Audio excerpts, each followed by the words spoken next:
এখন প্রশ্ন হলো, আপনার কতটুকু সম্পদ থাকলে আপনি কোরবানি করবেন? কতটুকু সম্পদ আপনার কাছে থাকলে আপনার উপরে কোরবানি ওয়াজিব? এর উত্তর হচ্ছে, যদি কারো কাছে 7.5 ভরি স্বর্ণ অথবা 52.5 তোলা রূপা থাকে, অথবা তার সমপরিমাণ সম্পদ থাকে বা টাকা থাকে, তার উপরে কোরবানি দেওয়া ওয়াজিব। এখন আপনার কাছে 7.5 ভরি স্বর্ণ নাই, 52.5 তোলা রূপাও নাই, কিন্তু তার সমপরিমাণ টাকা আছে।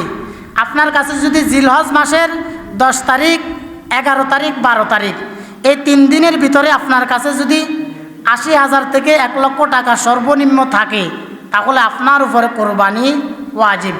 দেখা যায় আমাদের সমাজে যদি আপনি এই হিসাব করেন, তাহলে 95% মানুষের উপরে কোরবানি ওয়াজিব।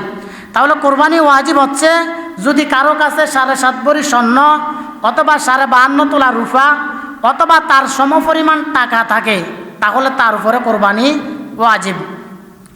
রাসূল সাল্লাল্লাহু আলাইহি ওয়াসাল্লাম বললেন, সামর্থ্য থাকা সত্ত্বেও কেউ যদি কোরবানি না দেয়, তাদের ব্যাপারে নবীজি বললেন, একটি হাদিস এসেছে, হযরত আবু হুরায়রা রাদিয়াল্লাহু তাআলা আনহু হাদিসটি বর্ণনা করেছেন।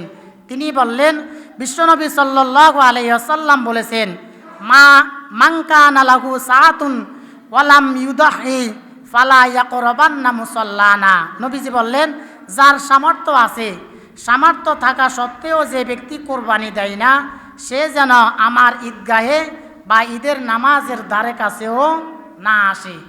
তাহলে যাদের উপরে সামর্থ্য আছে, আল্লাহ তাআলা যাদের উপরে কোরবানি ওয়াজিব করেছেন, তারা যেন কোরবানি